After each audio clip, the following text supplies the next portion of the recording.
All right. Welcome everyone to the Year of the Bird. Obviously, it's a show talking about Newcastle United and Tottenham Hotspur, and the reason why we call it the Year of the Bird. As I said, I love magpies. He loves cocks. Charlie, cockerel. I mean, not those cocks. Cockerel. But yeah, obviously, talking about for today's show, probably expected to be around maybe an hour. Not much to talk about because it's it's the end of the transfer window, so no more sort of speculation. There were games obviously over the weekend, and there's no games because it's in the international break. But of course, we will be back as usual next week and all that sort of stuff. But yeah, Charlie, how you feel right now?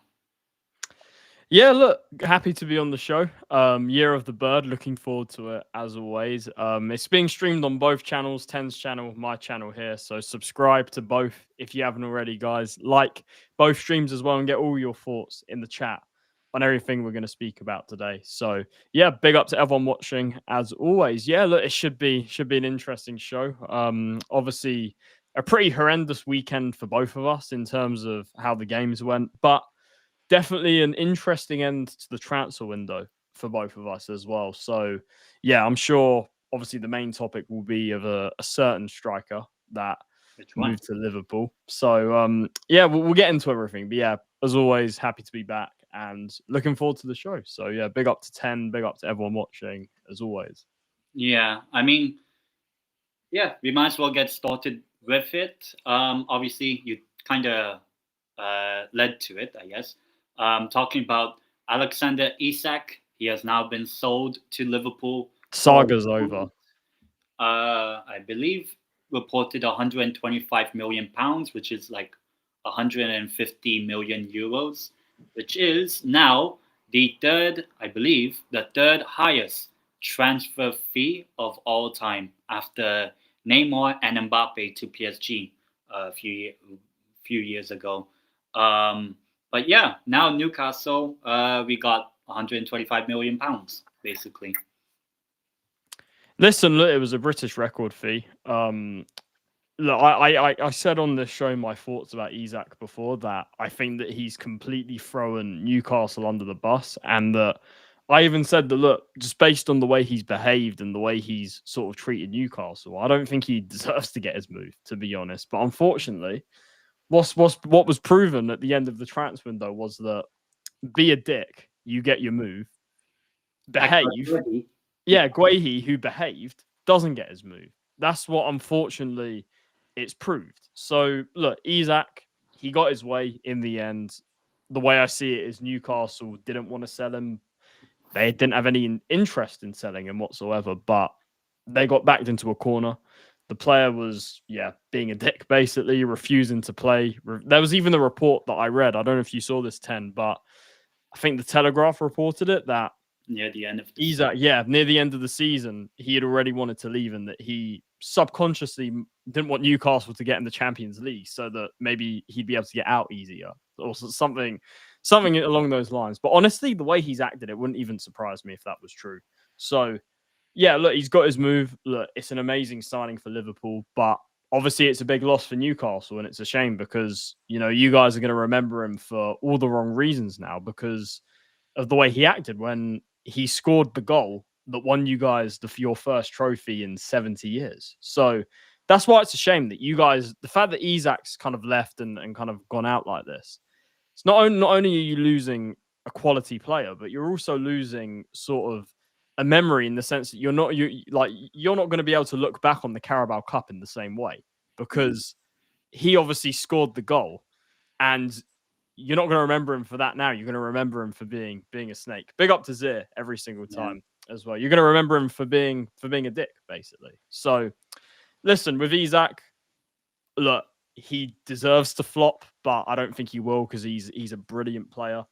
But like I was saying backstage, I feel sorry for Newcastle. I think the fans and the club deserve better, to be honest. So, especially the way Liverpool fans are kind of acting, the fact that obviously they took Ekitike as well, who you guys wanted to maybe replace Isak if he did leave. So I don't know. Like, I feel a bit sorry for you guys with how the whole saga played out. I know you ended up getting some replacements in the end, which we'll talk about. But the saga it was a massive disruption to your whole summer. The saga made things way harder than they should have been for you guys. So look, I don't know. It's annoying, but obviously, the money, I think you guys should have maybe held out for 150, I think.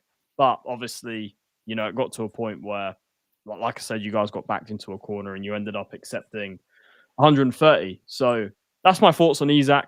Look, good luck to him. But yeah, it's just a shame, really. But yeah, obviously, what's your thoughts on it being a fan, kind of having to sit through this whole thing? Because it can't have been nice, especially with kind of one of your best players, if not your best player, kind of going through this. So yeah, what's your kind of thoughts on the whole saga? I mean, I don't know. I feel indifferent from other people, though. I do think that feels like he didn't really respect the fans. Not really the fans, but the players of his team. He let them down. Yeah, I mean, I also saw the report that there was some, I don't know how you call it, like a players meeting and all that, whereby one of our players was really upset and all about it. But yeah, I think overall, I'm he's already gone. Basically, I don't think there's this is probably going to be the last time we'll speak about Isak until we play Liverpool in January. So yeah, I think overall, the fact that we got the third highest transfer fee of all time, I guess I'm pretty sure that's true. Has to be, must be. Yeah, after Neymar and Mbappe. This is basically like our Jack Grealish to Man City money, basically, when Villa sold Grealish to Man City a few years back. So I think overall, as Zia says in the chat with the build and all that, look, I think in terms of our striker position, I think we're better than what we were last season, because last season we had Isak and Callum Wilson. Now it is Voldemort and Wissa. Are you happy with the Wissa signing? Because obviously, I called this on the last show. I said that I reckon Isak will leave on deadline day and that Wissa will join along with Voldemort. So I go, look, I was right I called it. But in terms of Wissa, he obviously had a very good season last year, but kind of the few question marks have been that look, he's 29, 55 million, and he did the same thing as Isak. He kind of was a dick as well and forced his way out of Brentford. So I don't know. Look, obviously, I think Voltemade we discussed last week. Wissa is a very good player. I'm a fan of Wissa, but kind of how do you? Yeah, I mean, how do you kind of see both those two signings kind of together? Do you think you've done enough to sort of replace Isak? Yeah, I mean, time will tell. Obviously, I think if you want to compare Isak and Wilson with Valdemada and Wissa, which striker pair would I take? I probably would take Wissa and Valdemada, even though we've not seen it together. Whereas Isak and Wilson, we've seen it for 3 seasons before. But everyone kind of saw the decline of Callum Wilson, even though he did score the past weekend for West Ham. But obviously, Isak, second or third highest goal scorer in the Prem last season. But I think, look, one signing, Valdemada being a sort of potential, sort of growing type of signing, and Wissa a ready-made Premier League player that at least like he doesn't have to. Oh, he needs time in the Prem. Like he's been in the Prem for 4 years. Almost. Yeah. So I think. Fun fact, actually, for those that don't know, Wissa actually scored the same amount of goals from open play as Isak last year. Which, when I read that, I was quite surprised, to be honest. Yeah, even though Wissa is a bit older, like just turned 29 yesterday, I think it's a good sign. Though I don't like how he acted to leave Brentford, but if that's happening to us at Newcastle with the Isak thing, you might as well do the Wissa thing to us when he comes. Obviously, Wissa has a lot of expectation because he is wearing the number 9, which is like the Newcastle special number. Shearer, Pape Cisse. I'm kidding. No, Cisse was decent back in the day. Yeah, all for like half a season. Yeah. But yeah, look, I think Wissa and Valdemada, they'll take on the challenge. Both of them have yet to play for us. And we'll see how things go with Wissa and Valdemada over the course of the season, because people say, oh, it's a bad transfer because you let go of Isak. I'm like, I think we actually did better. We have a better striker pair than Isak and Wilson, I would say. Like if we, let's say this season have Wissa, not Wissa. If we had Isak and Wilson as our striker pair this season, imagine if Isak gets injured or something, then do you really expect Callum Wilson to deliver, like he has over like 3-4 years ago? No. Whereas like Wissa and Valdemada, you have one that has potential and one that's shown that he can score in the Prem, which is Wissa. So we'll find out how it goes with our striker situation now this season. I think we have a better striker pair than last season, I would say. But we're not the only ones that signed a striker on deadline day. Maybe like a couple or so hours after we signed Wissa, you go and got Kolo Muani from PSG. Yeah, listen, Kolo Muani is an interesting one. The interesting thing sort of going into deadline day was that there was rumours about Solanke maybe being injured. Big up Yasser as well. Solanke maybe being injured for a while, which I don't know if it's true. I've read 2 different reports, one saying that he's not going to be out for that long, the other one saying that he is. So I don't know what's true, but either way, it's good to get another striker in. Look, obviously I know Richarlison's playing quite well at the moment, but he's an injury waiting to happen. He's obviously not reliable in the sense that look, he's had purple patches before. Like he's not a player that's shown that he can kind of keep up form for the whole season. And obviously Solanke, look, I think he's better, but he's definitely not perfect by any means. And seems to have a few injury problems at the moment. So look, it was good to get another striker in. Muani had a very good spell at Juve last season. I was really impressed when he went to Serie A last season. He was one of Juve's best players in the second half of the season, scored especially at the start, he scored for like a few games in a row. I think or he something. scored against Inter, if I remember. He did. He scored against Napoli. He scored. He had like a really good run for Inter. And look, Muani, I've always liked him. He at Frankfurt, I was a massive fan of him. It didn't really work out at PSG, so his stock kind of went down a bit. But at Juve, I thought he did well. And I think, look, like a lot of our signings this window, which is obviously a big positive, I think, improves our team. I think that I would like, to be honest, especially if Solanke is injured, I'd like to see Muani start, whether it's up front or on the left, because he can also play out wide. So I'm happy with the signing. I think he's a good player, Kolo Muani. Most importantly, he improves us. He's an upgrade on a lot of what we have. So I'm for this signing. Obviously, it's a loan.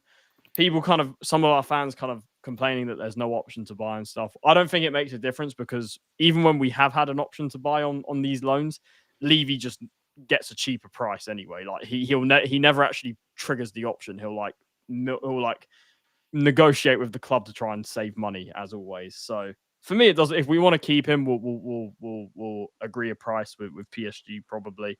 So look, I'm for the signing. I'm pretty happy with it. In terms of, look, I guess we can talk about sort of our windows overall, which I'll just share the screen in a minute. Yeah. But how would you, like, obviously just talking to the chat, how would you guys rate the windows for both Spurs and Newcastle? Because obviously quite a lot happened. If I can just get this up. Yeah. So And it pops up. yeah, I'll just share. I'm struggling to share the screen, people. Technical difficulties, but anyway, here we go. So yeah, basically, so Spurs, this was our window. There's a few here that I'm not going to count. For example, like Danzo, who joined in January with a loan with an obligation, so he was always going to sign. And Matisse Tell as well, who was here last season. So I'm not going to count either of those. But we did bring in, obviously, Simmons, who we spoke about last week. Very happy with that signing. We got Kudus, another signing I'm happy with. Vuskovic, he was signed a couple of years ago, but he officially joined this window. Kota Takai, which was a prospect signing from Japan. João Paulinho, was very happy with that signing. We desperately needed a 6. And, of course, Kolo Muani. So that was sort of our window in terms of incoming. In terms of outgoings, look, as usual, we're useless at selling players, so it's not a surprise to see a few of these guys go on loan. As well as, although we did finally get rid of Brian Hill. After so long, he's finally permanently left the club. He's basically been here forever. So there's that. So that's our window. And like I said before on my show on deadline day, I'm happy with the players we brought in. All of them. Obviously, look, Takai, he's sort of a prospect signing. But apart from Takai, the rest of them are proven players that I rate and are good players that walk straight into our first team. And the key thing here is that we've improved. The majority of transfer windows under Daniel Levy, I'm sitting here saying we haven't improved and that our squad isn't any better off than it was before the transfer window. So this is easily, and look, the bar is pretty low, but this is easily one of our best windows, if not our best window under Daniel Levy, to be honest, because look, we haven't had most of our windows are crap under Levy. So it's nice to have a window where I can sit here and say, I think our squad has improved. However, the negatives about this window is, once again, we haven't fixed everything.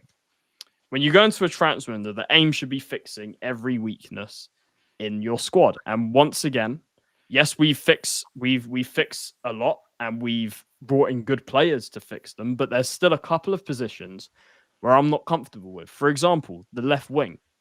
We let Heung-min Son go. We haven't bought a left winger. Our left wing options are the likes of Tell and Odobert.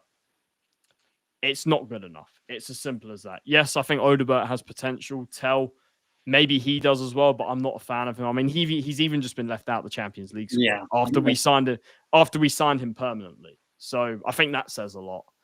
And left back. A lot of our fans said we needed a centre back, but I think we're okay there because, yes, I think that, look, if we get a couple of injuries, we're in trouble. But hopefully, with this new medical team and obviously not playing Ange ball anymore, if the likes of Romero and Van de Ven can stay fit, you've also got Danzo there, who I think is a good backup, and Dragusin will be back in 2 months or so. So he'll be back before kind of Christmas, I believe. So we'll have him eventually. I would have probably kept Vuskovic, but obviously he wanted to go out and play, get regular football. And I'll tell you guys, watch out for Vuskovic. He is going to be a player. He is a centre back with very high potential. He's going to play at Hamburg on loan this season. So I think we're okay in the centre back area, but a lot of fans are kind of missing the left back because we've got 3 fullbacks in the squad. We've got Spence, Porro, and a doggy. You need 4 fullbacks. You can't. The way they see it is they think because Spence can play both sides that's enough. I don't think it is enough because again, if we get an injury, what are we going to do? If we get one injury, we're down to just 2 fullbacks. You know what are we going to do? We're going to have to play centre backs at fullbacks, Arteta style. Is that what we're going to have to result to eventually? Because I don't want to see that. So I don't know. Look, if I'm rating the window out of 10, I'll probably give it a 7. I think that like I said, most importantly, we've improved the squad. However, once again, we haven't fixed everything. And that's always been the case under Daniel Levy. So, listen, good window.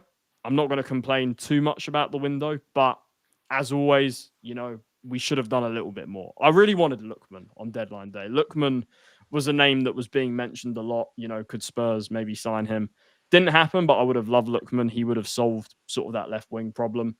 But we did get someone on deadline day. We got Kolo Muani, who I'm just hoping that Frank can put him there on the left, and that because he can play on the left, but he's naturally a striker. So I'm just hoping that because Muani's fast, he's very quick, that Frank can kind of mold him into a player that's comfortable more on the left. That's all. That's what we can hope for in that sense. Or otherwise, he'll probably go up front, and you'll probably see Richarlison on the left or something. I don't know. It's going to be this left wing is a problem, and it's going to whatever. Even if we find a way that works, it's still going to be unbalanced in that sense. So, listen, we've improved the squad, but I still think we needed a couple more players in. But let's see how it all plays out. This is the thing. Unfortunately, again, we're in a position where if we get injuries in certain areas, it's a problem, and that's not the position we want to be in. So, yeah, that's how I see my window. A lot more positive than I've been for a while in terms of how our transfer windows ended, but still with a couple more things that I think we should have done. So yeah, that's my thoughts. Yeah, I mean, for me, for Spurs, I think you guys, I think probably improve in some areas. Though I'm a little bit surprised. Why is I think it was left out Champions League squad. But we'll see what Frank does with Spurs. That tells you everything. That we spent 30 million on him, and we left him at that says it all. Who's your left winger? I guess. It's going to be on. Well, Johnson was playing there against Bournemouth, which I think is a terrible idea because I think unless with Johnson, unless he's back post Brennan, it's like playing with 10 men. Or you're gonna, like I said, you're gonna see Richarlison there, or you're gonna see Kolo Muani. That's what I think it will be. So that might be the case. But yeah, I'd probably say out of 10 for Spurs, I'd probably say, same like a 7. I mean, you guys improve on certain bits of your team. Obviously, I think the big one is Xavi Simons, which we both talked about the other day. That's one of the best signings we've made for a long time. I'll tell you that. Even though I do think the Gareth Bale summer was the best summer ever. The Gareth Bale summer was exciting for Gareth Bale and stuff, but the rest was not good. But as for Newcastle United, I'll share the screen. But as for Newcastle United, obviously, the big story is more of like that Isak left the club. But in terms of players coming in, Nick Voldemort from Stuttgart, Alanga from Nottingham Forest earlier in the window, Wissa on deadline day came in, Jacob Ramsey came in earlier in the month of August. Same thing with Malik Chow and Aaron Ramsdale, known for 3-4 relegations or whatever. And just scroll down a little bit. There's obviously Caldero. Departures. Here we go. Yeah. in terms of departures, obviously Isak is the big one. It says 145 million euros. So as I said, the third biggest transfer fee of all time. We let go of the GOAT Lloyd Kelly to Juventus. How have you got 17 million euros for Lloyd Kelly? And obviously, if Gio ever watches this back, thank you so much. I love Juve. We also let go of some players that have been part of our team over the past few years, but we've seen them kind of phased out. People like Sean Longstaff went to Leeds. Callum Wilson didn't sign a new deal. Isak Hayden left. Same thing with Dubravka. Flakadimos, Matt Target, Cudero, who we actually just signed from Malaga, but we let him go on loan. We also signed a player from South Korea, I believe.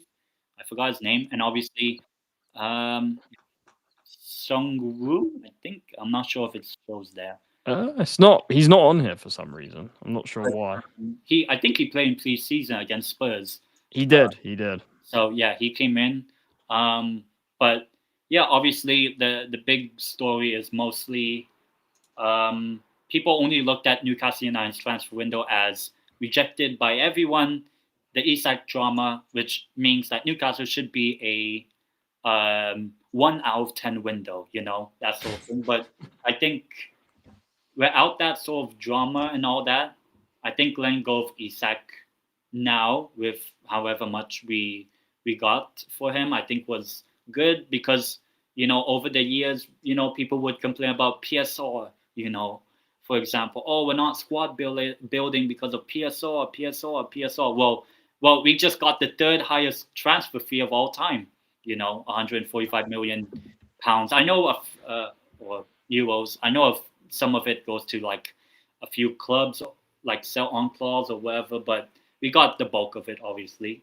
But yeah, I think overall, letting go of Isak probably helped us in terms of like getting in a player like a Wissa and Valdemar and all that. Whether we were actually intending to sell or not, we'll never know. And the drama of it is over, so I don't really care about it now. But in terms of players going and coming in, I think over the past few transfer windows, even like in the early days of the takeover, we usually raise the ceiling of the squad. So we got a Bruno Guimaraes, we got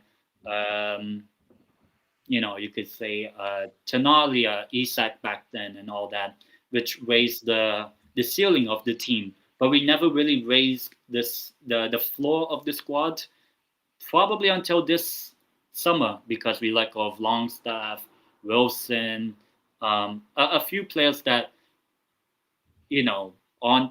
they're okay, but they're not special, you would say. Like obviously back in January, thank God we let go of Miguel Almiron. Like he's in the past now and all that sort of stuff.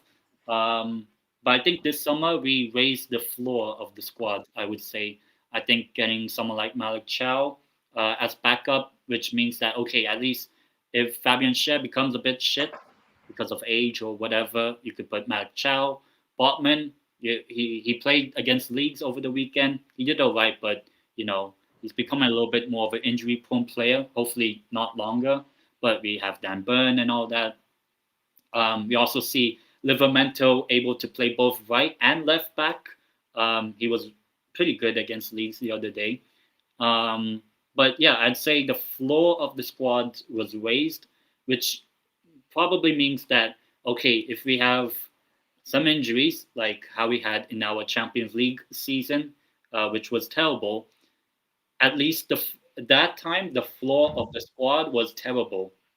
But this time, if we have the same sort of unluckiness with injuries, I'd probably say the floor of the squad is better than the floor of the squad from 2 years ago, basically. Not saying we're going to win the Champions League, but that is we are one of the favorites. Yeah, I'm kidding. But yeah, I think overall, in terms of out of 10 for the transfer window, 8.5, I think, because of selling Isak for that amount of money, which kind of could help us in future transfer windows. Because now, let's say in January, that Isak money could be used still on more players if we need to continue to squad build if we're in the Champions League in the spring and all. So I think overall, good transfer window. We let go of players that you could say serve their time with us, like Longstaff and Wilson and all, and we brought in players that at least they're not super amazing like Alanga or Jacob Ramsey, but I'd probably say they're better than like a Sean Longstaff sort of player or Miggy Almiron. So I'd probably say 8 out of 5. The only reason why I'm not saying 10 out of 10 is I think I'm still not confident with the goalkeeping situation. Yeah, we let go of Dubravka, but Pope and Ramsdale. I mean, Pope has the highest amount of clean sheets in the Premier League this season with 2, but I think overall, I think I just need to see the results on the pitch. But maybe in January we bring in a midfielder or whatever, because I would say as long as like someone like Sandro Tonali, because I saw reports that were already trying to open up negotiations to give Tonali a new contract and Botman. I'm like, please make sure that Sandro Tonali gets a new. Yeah, you have to keep those guys. He's like people say Isak is our most important player last season. I'm like, no, it's Tonali. We don't win that Carabao Cup. We do not win some of our games last season. We don't even draw the 2 games that we drew this season already against Villa and Leeds. And remember, Tonali went off when Liverpool went on to win the game. So Tonali is still the best player in our team in terms of quality. And hopefully, soon we can get Tonali on a new contract, because I do not want to see that Isak thing to happen with Tonali. But we'll see. I say 8 out of 5. 8.5 out of 10. Nice. Yeah, I think you guys, look, you've had a good window. I think that obviously if it wasn't for the whole Isak thing, you probably would have had a better window, to be honest, if this whole saga didn't happen. But yeah, I kind of look at it. You've obviously plugged the right wing with Elanga. I think that Elanga, like you said, I think is an upgrade on what you had before. But I don't know how much of an upgrade he is, in the sense that 55 million, like Elanga, he's decent. He's not. We'll see how he develops. Obviously, Eddie Howe can make a lot of players better. He's done that multiple times. So I think, look, I wouldn't be surprised if Elanga massively improved at Newcastle, but I'm just saying, based on what I saw at Forest and obviously Man United as well, is he worth that money? I'm not sure. But then again, it's not our money. It is what it is. But so, okay, I think Elanga, look, he's an upgrade on what you had, but I think you could have maybe got. I mean, if you guys had got maybe Mbeumo, like that would have been the dream. But ultimately, that's the thing. Unfortunately, with your window, like a lot of players rejected you, which is obviously annoying. And I wish it didn't happen, because, like, obviously with the whole Isak thing, like I kind of feel sorry for kind of how it played out in that sense. But yeah, like I said, I think Elanga is an okay signing. I think that Jacob Ramsey, again, I think he, as a rotation player, I think that's a good signing, because he is good at kind of, late runs into the box. He's a midfielder that does get quite a few goals at Villa. So he's, again, sort of, I'd say a similar level to Elanga. I think he's, like you said, an upgrade on Sean Longstaff. I think he's much better than him. But I think Ramsey, he's not the player you're going to want starting week in, week out. I think you have to start, obviously, Tonali, Bruno.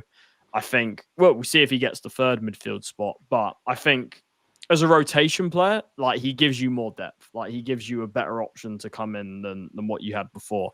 And obviously the strikers, look, Voltemada and Wissa, I think that's probably, in terms of if you're replacing Isak, I think you guys probably did the best you can, to be honest. I think that is, a good way to kind of replace Isak. I think that Wissa obviously did really well last season. And then Voltemada, who we spoke about as well, he's a very good up-and-coming striker from the Bundesliga. So I think you've done, in terms of replacing Isak, I think you've done a good job. I think, those two striker signings, I think are smart signings. I think that you will I don't think you're going to miss Isak as much as if you would if you didn't get those two guys in. So overall, I am a fan of your striker signings. I think both of those are good players.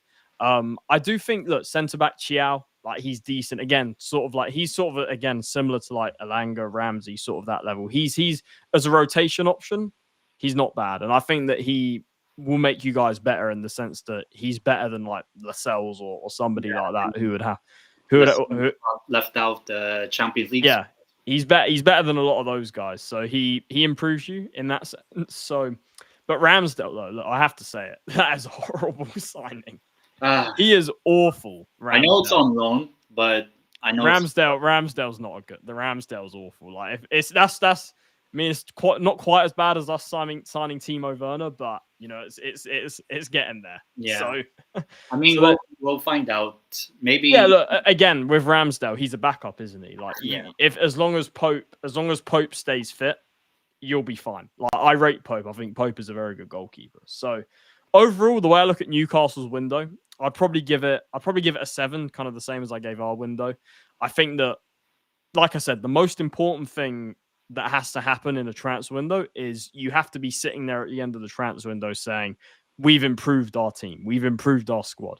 And Newcastle have. I think you guys have improved your squad. I think that you're in a much better position than what you were when you were last in the Champions League, like you mentioned. Yeah. So I think that if you have injury problems, I don't think you're going to be as screwed as you were before, which is obviously important. But I think you did miss a couple of positions. I think you needed a left back as well. I think that kind of with Matt Targett going, I think you needed somebody else there. I think obviously in terms of fullback, it seems like for some reason Lewis Hall is not playing. I know Lewis Hall got into the list B, which basically means he's under the age B list. Yeah, we have a few players like that as well. So that means Lewis Hall is in our Champions League squad, but he's in list B for some. Yeah, look, see, that's the thing. Like, you're in fullback, you're quite good. Obviously, you've got Dan Burn, who I think is more of a centre back. If I'm being honest, it'll probably be left back Lewis Hall, Livramento. Right back, well, I would prefer Livramento, but it could also be Trippier or Emil Kraft, and Emil Kraft is the sort of last option, last resort. Or Dan Burn at left back. But yeah, listen, look, maybe you do have enough there. But listen, I think you had a good. I think you have a good window. Sorry, I can't get my words out. I think you've had a good window, but again, I think you could have maybe one or two players more. I think you would have been in an even better position, just kind of like us. But overall, I think you've improved the squad. I think, like I said, the reason I don't give it like a 10 or anything is I think that maybe if you had gotten sort of better players than Elanga, Ramsey to kind of come in, I think it would have been higher. But like I said, both of those I think do improve you, and that's the important thing. It's improving the squad. So I think you've had a good window. Could have been a little bit better, obviously, if you guys didn't get rejected by all of those players. It would have been better, but overall, it's definitely not a bad window. And yeah, I think Newcastle have improved, and that's the most important thing. So there you go. Yeah, I mean, we'll see how everything goes for the rest of the season. But let's talk about what happened over the past weekend. Actually, both of us did not celebrate a single goal. Nope. Both of our teams scored 0 goals over the weekend. However, at least I didn't see us lose. I guess we'll start with the boring game, I guess, which was Leeds 0, Newcastle United 0. I'll be honest, I did watch the whole game, obviously. It's just a carbon copy of the Aston Villa game in terms of like, if we had a striker, not Osula, then maybe we would have won. Livramento plays everywhere. Yeah, basically. And I'll be honest, Livramento was my man of the match in that game. Either him or Bruno Guimaraes. So I'd probably say in the first 3 games of the season, you could say Bruno Guimaraes, Livramento, and even Tonali being the best 3 players of our team in the first 3 games of the season, which is good because I'd say if Tonali and Bruno Guimaraes, or even if one of them was out in this Leeds game, who knows? We would have probably lost. But yeah, Leeds didn't really offer much, just as much as us. I do think we were the better team in the game against Leeds, but it's more of like meh. Like it wasn't. There was not really any sort of highlights of the game. Like even I'm trying to remember if there was any special moments in the game. I mean, there was one with um, Dominic Calvert-Lewandowski, who does have a good record against us. Um, his shot was saved by Nick Pope by his feet.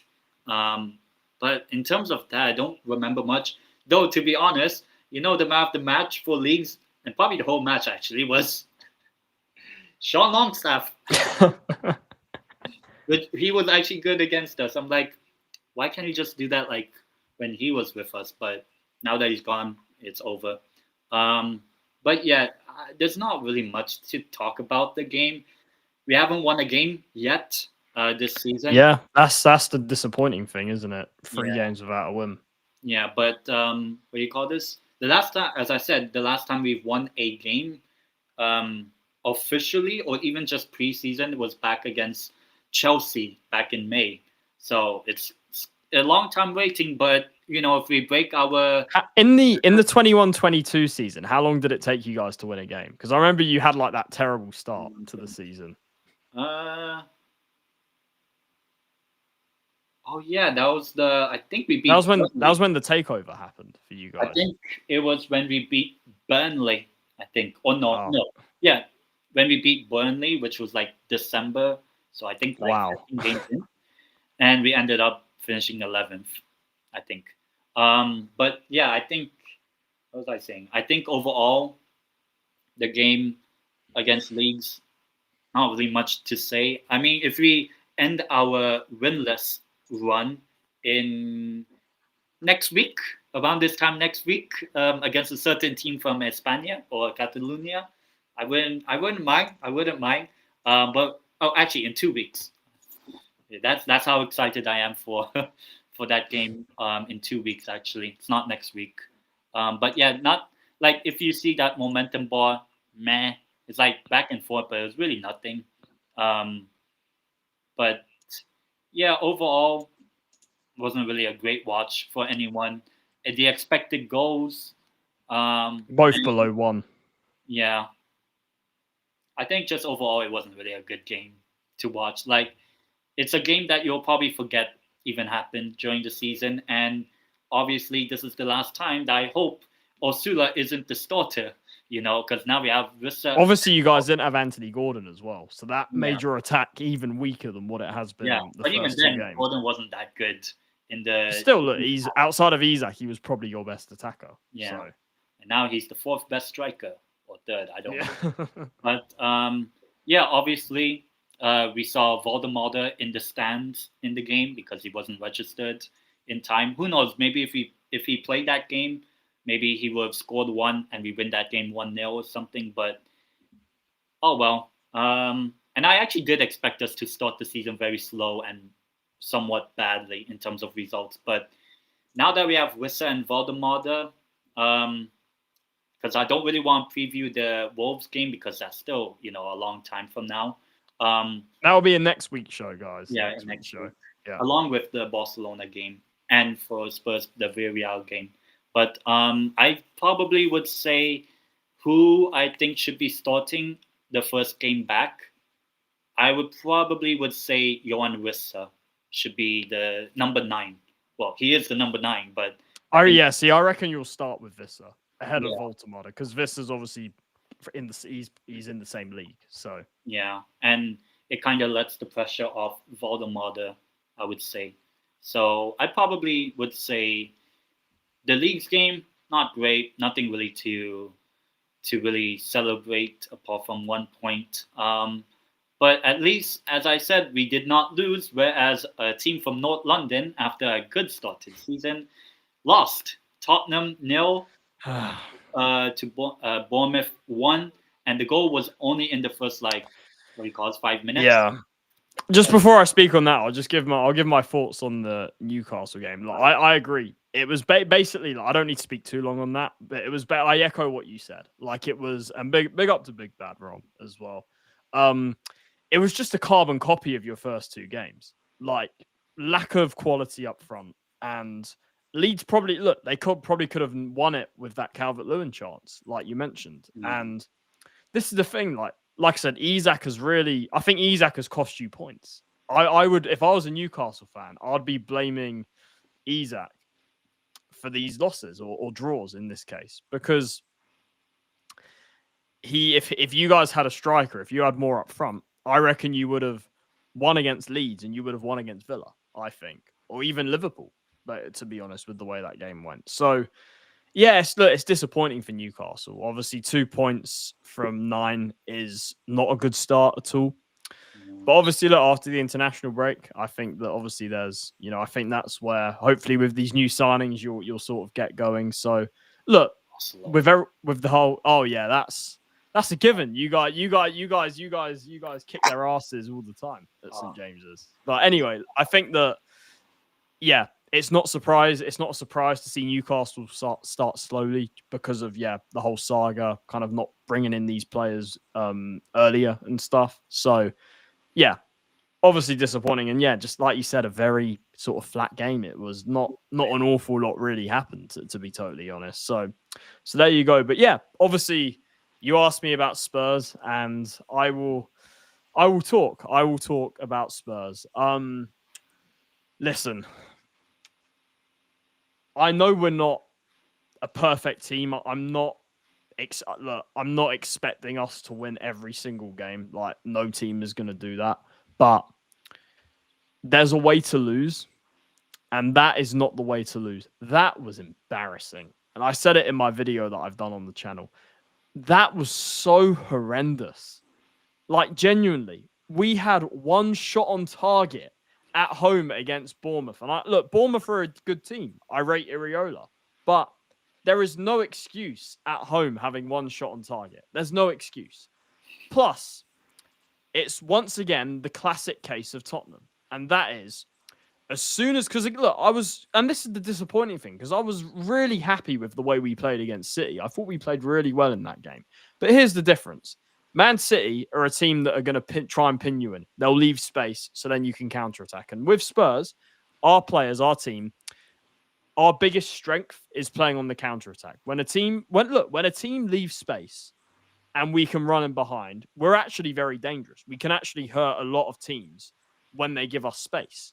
But what I will say is, and I'm not even talking about a low block, because Bournemouth, I don't think even sat in a low block against us. Maybe towards the end of it when they were hanging on. But for the majority of the game, they didn't even sit in a low block. It's only when a team when they don't leave space, when they just say, right, we're not going to expose ourselves. We're going to kind of stay steady in this game. Whenever that happens, we don't have a clue what to do. It is impossible for us to break down a team that doesn't leave space. It is literally impossible. I've seen it for so long now. And once again, obviously, look, we spoke about the transfer window and how great of a signing I think Simmons is. But if we had signed him earlier, he would have maybe helped in this game. But then again, I don't think Simmons alone might have helped us because we were that bad. I know we didn't have a number 10. I know we were lacking creativity. But for me, that's still not an excuse to have one shot on target against Bournemouth. Like, our players, yes, we don't have a number 10, but our players can still do more than what they did. And I don't even blame Thomas Frank. I don't know what he could have done when our players just basically melted after conceding in the first. This is the frustrating thing. We conceded in the first 5 minutes. We had 85 minutes plus stoppage time to respond, and we did nothing. We completely just crumbled after going 1-0 down early on. Look, that might sound harsh, but that's what I saw. Watching that game, when we went 1-0 down, I thought we crumbled. I thought we didn't know how to respond, and we couldn't open up Bournemouth in any way. Look, I'll show you guys right now. I'll show you guys the stats like I was talking about, because I think it proves everything. Plus, also, if it wasn't for Vicario, we would have lost about 3-4-0 because This time, in reverse, we were the ones getting hit on the counter-attack. So here you go. Look, obviously, like I said, our team without a number 10. It was the same team that played against Manchester City. You can see from the momentum bar. You know, we were getting cooked on the break, like absolutely cooked. And you look at this. How embarrassing! Damn. How embarrassing is this? 1.9 XG. And oh my god! Wait, we have to pause. What? There is breaking news. We have to pause right now, people. What? Even I don't know this breaking news. We have to talk. I have to pause. Daniel Levy has stepped down from his role as chairman, people. Oh! Breaking news! Daniel Levy has stepped down as chairman. What? Let me see this as well. Oh my god! Damn. Breaking news, guys. Let me see. Official statement. Oh my god! I had to just pause what I was talking about. Oh yeah, now I can't. I'm just trying to confirm if this is real. Yeah, it's from I guess the Tottenham Twitter. And yeah, look, there's a comment here, Leighton. Levy's gone. Oh my god, guys, this has given us What a time! what a time for this to break while we're on stream. We were just talking about Spurs as well. I guess you can also share the screen of. I guess, Yeah, I'm gonna get this up right now. Romano. Yeah, no, it's official. It's more than just Romano. It's official. Yeah, it's on the club website. I guess. I've just seen it because I just got sent a message. Official statement, guys. Tottenham Hotspur announces the departure of executive chairman Daniel Levy. Let's have a look. Here we go. It doesn't look, show. this is real. This is real, guys. This is real. Let me share the other screen. Yeah. Oh my god. I'm shaking right now. I can't believe it. I thought it was like some breaking news, like Newcastle somehow, blah, blah, blah, or like. No, this is the biggest. This might be the best news of my life supporting Spurs. Look, here we go. On the official website, Tottenham Hotspur announces that Daniel Levy has today stepped down from his role as executive chairman after 25 years. Tottenham has been transformed over the last century. It has played in European competitions in the last 18 of 20 seasons. Because obviously, yeah, blah, blah, blah. As part of its succession planning, the club has made a number of senior appointments in recent months. Vinay Venkatesham was hired as CEO. Thomas Frank, manager. Martin Ho, women's head coach. Peter Charrington joined the board and will step into the newly created role of non-executive chairman. This is the club's ambition to ensure that it is set up for to deliver long-term sporting success. Daniel Levy said, "I am incredibly proud of the work I have done together with the executive team and all our employees. We have built this club into a global heavyweight, competing at the highest level. More than that, we've built a community. I was lucky enough to work with some of the greatest people in the sport, from the team at Lily Whitehouse and Hotspur Way, and all the players and managers over the years. I wish to thank all the fans that have supported me, not me, over the years. It has always been an easy journey, but significant progress has been made. I will continue to support this club passionately." Peter Charrington, who I don't know too much about, I'll be totally honest, guys. He has said, "The new non-executive chairman. I'm very honored to become non-executive chairman of this extraordinary club. On behalf of the board, I'd like to thank Daniel and his family for their commitment and loyalty to the club over so many years. This is a new era of leadership for the club on and off the pitch. I do recognize there has been a lot of change in recent months as we put in new foundations for the future. We are fully focused on stability and empowering our talented people across the club, led by Vinay and his executive team. There are no changes to the ownership or shareholder structure of the club." Yeah. What do we make of this news? 10, Yeah. Obviously, I have to ask you this. What do you make of this? Because listen, Levy's gone. The biggest this is literally, guys, this is a raw reaction. You're gonna see I'm gonna clip this up. You'll see a lot of you guys will be watching the clip. But this is broken as we've been live. And this is my raw reaction. And what I can say, this is the biggest problem not the only problem, because obviously we still have Enoch, which is the majority owners. But the biggest problem at the club is gone. He's gone. The number one problem is gone. What's your thoughts, Ten? I mean, no more Levy in. No. But I mean, he's still kind of in the club somewhat. But yeah, I mean, that's a big change. I almost forgot, just a very, very off topic. Newcastle United earlier today announced, what's his name? David Hopkinson as the new CEO. So he used to be the global head partnership guy, head of it at Real Madrid. So that's good. But in terms of Levy, yeah, I guess this is a big step. I don't know what this would do in terms of like transfer stuff and all those sort of things, because obviously the transfer window just closed. So maybe convenient that he's had to give us one last window and then he's gone as soon as the window closes. Like literally a couple of days after. But yeah, it seems like we'll see. Maybe this is like the big boost for the season for Tottenham.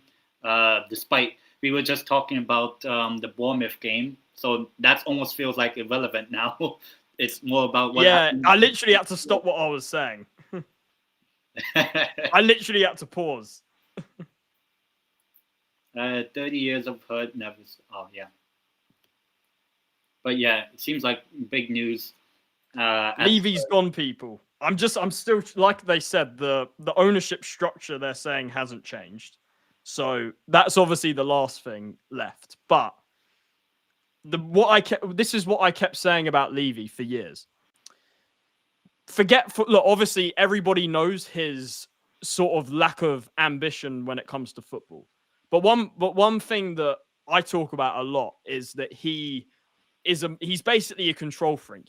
He wants to micromanage everything. He hires directors of football and basically tells them what to do. He interferes with football when he doesn't know anything about football. He's a businessman. He's not a football person. He doesn't know anything about football. So the fact that he's gone, yes, right now he might still have the share in the club, whatever it is. But this is a huge step because he no longer is going to be interfering with football.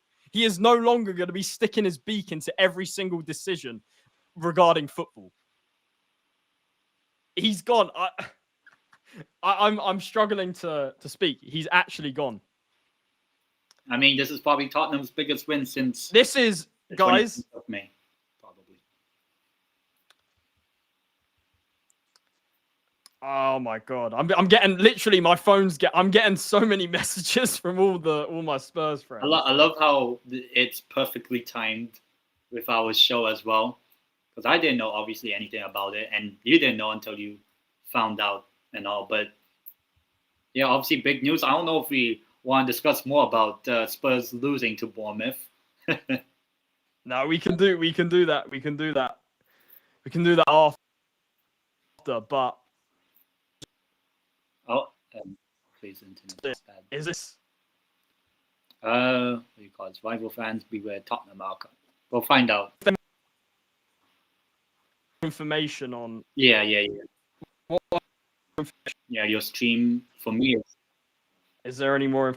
No, there's not. And by the time, obviously, we're done streaming and the clip of this comes out, is that there'll probably be more, but all we know right now is that he's gone and that Peter Charrington has joined. He's non-executive chairman. I don't know what the different executive sounds like it's a slightly different position to what Levy was, but he has stepped in. From what I've heard, I've just been looking. From what I've heard, he's a banker from Enoch. Yeah, what's the point, FC? Yeah, big up to you. Freedom. We're free of the control freak. We're free of the dictator. We're free of Daniel Levy. Oh my god. Oh, I have to see. This is the question now. How much of a change is this going to make in terms of? Because look, the thing is, we have spent money in the sense that since we've moved into the stadium, basically, we've spent more money. It's just where it's gone. The transfer policy has been the biggest issue, and that obviously goes through Daniel Levy. Is there going to be a change in transfer policy now? Or are we going to find out Oh, that... you're going to get Mbappe. No, Mbappe. I'm not even saying that. Are we now going to have a club that just does what it should be doing in the transfer window? That's my question. I see. Look, everyone's getting excited, including me, but I need to just figure out more information about what this is actually going to mean. Like, because look, I know we're saying, look, nothing's been said about him selling his share. Like, because obviously he was a part owner, so I don't know if he's still there. But regardless, look, we don't know that just yet. But him not having the power of controlling everyone now is the main thing here. And this is the thing that is making me and should be making a lot of Spurs fans happy, because he is no longer going to be interfering with football anymore. He is no longer going to be putting his fingerprints all over our club anymore. And you have to ask the question, have the protests increased the pressure? Was this going to happen anyway? Or have the protests helped in the sense that, because this is what I kept saying, I've been one that's been attending protests, along with many others that I don't look. I could name so many names that have been to the protests. Obviously, Tottenham away, Sterling, those guys. Obviously, Brian Daigle that everybody knows about. You've got many, many, many others that have changed for Tottenham. You know, sort of the organisers of the protests. You know, this just shows that it's better. And look, I can't guarantee and I can't say for certain that Levy is going because of the protests. But what I will say is that I'll reiterate it again. It is better to do something than do nothing. Even if it doesn't work, it is better to take action than just sit there and say, he's not going anywhere. Well, he's gone now. He's gone now. He has gone somewhere. And that is no longer at Tottenham. Yeah, look. Come on.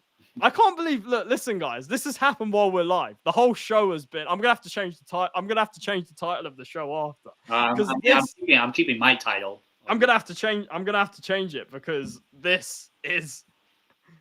Oh my god, guys! Yeah, I mean, big breaking news. Not a video transfer. Literally, my phone is. I've got about 10 messages or 10, 11 messages. My phone has been flooding with messages. Yeah, this is a win. This is a big win. This, I tell you guys, do not underestimate this as well. For obviously all the non-Spurs fans watching. For our club, this is the best news that we've had for a long, long time. This is, like I said, was Levy the only problem at the club? No, because we still have Enoch, who he was working for as well. But the number one problem has gone. The main issue is gone. The main issue's gone at the club. Donna Cullen left at the end of last season. Donna Cullen, who was basically Levy's closest ally, his number two, basically Donna Cullen. When she left, I was happy. I was like, look, I've wanted Donna gone. She's gone. But what do I always say? Daniel Levy, until he is gone, nothing will change. And while he's there, everything will be influenced by him. And everything will have his fingerprints on it. But he's gone. Yeah, Qatar. Maybe this is what it means. Just maybe the Qataris are coming in like it's been rumored for about a year now or so. I'd love it. Bring it on. Bring it on, the Qataris. Let's go. Let's go. Look, I don't want to get ahead of myself, but yeah, we need just maybe this is the start of a buyout, because from what the rumors, look, this is just rumors, this is speculation, but from what I heard was apparently, because look, Spurs, there's been talk of takeovers for like a few years now. Like it's been since we moved into the new stadium. There's been rumors, now they've built the stadium, are they going to sell the club? You know, are they going to cash out while it's at its most valuable? That's always been the speculation. But nothing's ever got over the line. And the rumor is that because Levy was moving the goalpost, that Levy was just so reluctant to let go of control. He didn't want to. The rumor was that the condition was that if any new majority owner came in, he would still be chairman. He would still keep his stake and all of that. But now he's gone. Just maybe that this proposed takeover that's been rumored can finally go through. Maybe it's finally getting somewhere, because the talk was that Levy was a big reason why it didn't happen, essentially. So it's crazy. This has actually happened on stream. This might be the biggest news ever. And we were saying just before the show, 10, that there's not as much to talk about today. Yeah, I was like, okay, we're just going to talk about our games and whatever and the transfers. And then this news happened. If we did this show like an hour before we were meant to, we probably don't. We would have missed it. We would have missed this. Yeah. My chat was pretty quiet today, but since this has come out, it's blowing up. It's blowing up. I'm going to listen. Look, our fans. Look, I think there's going to be a lot of happy people in Tottenham tonight. That's for sure. Now you'll see Charlie. Probably after the stream going out, like how Listen. Newcastle. It's a shame I don't have a drink right now. But if I did, I'd be drinking on stream right now, because this is, guys. Just let me repeat. Daniel Levy has left Tottenham. He has left the club. He is no longer the chairman of Tottenham Hotspur. Just as well, guys, the longest serving chairman out of any Premier League club, 25 years. The longest serving chairman, and also the highest paid chairman. The highest paid chairman in the league, out of the Premier League clubs. One of the highest paid in world football. He's gone. He's actually gone. Yeah. He's actually gone. Look, thanks for the stadium. The stadium's fantastic, but thank God you're gone. Thank God you're gone. I've been banging on the drum. Levy out for years. I'll tell you this, guys.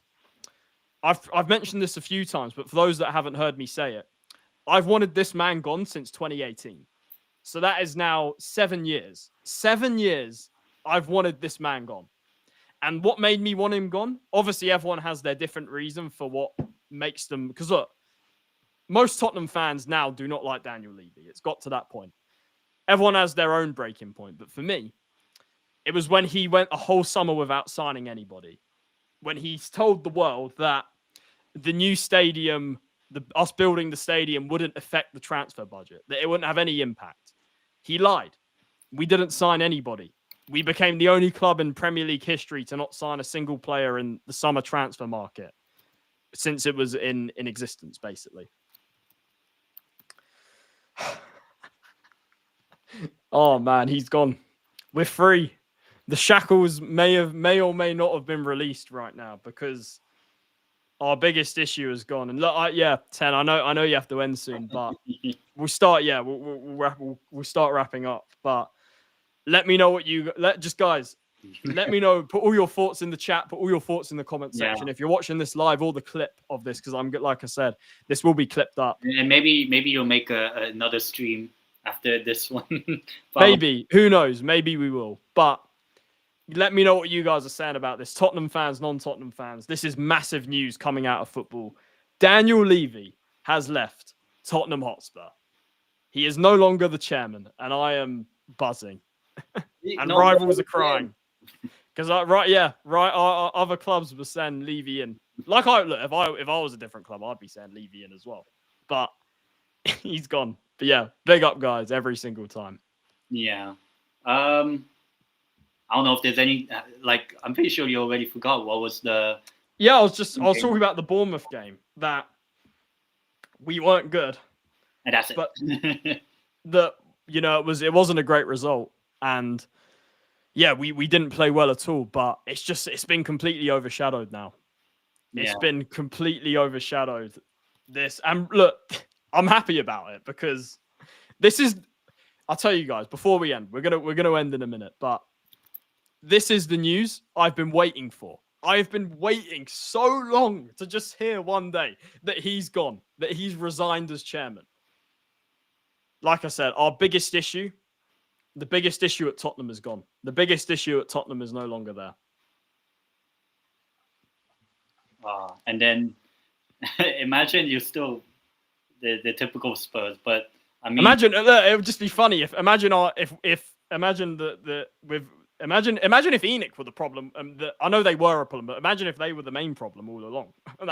That'd be typical. Well, we'll find out maybe in. I doubt it because look, everybody knows what Levy's like. Levy has a reputation. Everybody knows. So that's all I'm gonna say. Yeah. I mean, I guess we'll wrap up now with this show. Obviously, this was obviously did not expect this news. Well, Charlie didn't. For me, nothing really much for me. But yeah, obviously we will do this show again on next Thursday. By then, 7 days, exactly 7 days will have passed since that. Well, now Daniel Levy news passed.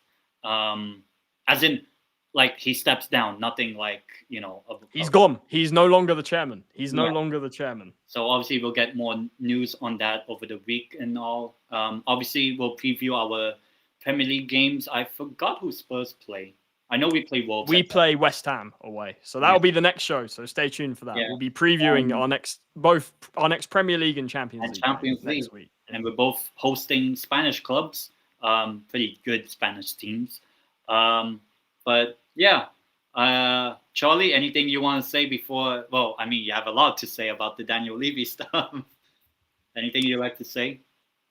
Well, Levy out, and he is out. He is out. He is out, people. He is out. And yeah, make sure you subscribe to both mine and Charlie's channel right there.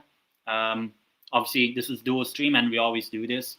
We're not doing the La Piña Rosa show next Monday because there's barely any games to talk about. So the next time we're both, I guess, together on a show would be this next Thursday when we talked about, the week after the Daniel Levy news and our Premier League and the opening of the Champions League games. And also, we might do our European competitions predicting who wins Champions League, Europa, and Conference League. So stay tuned for that.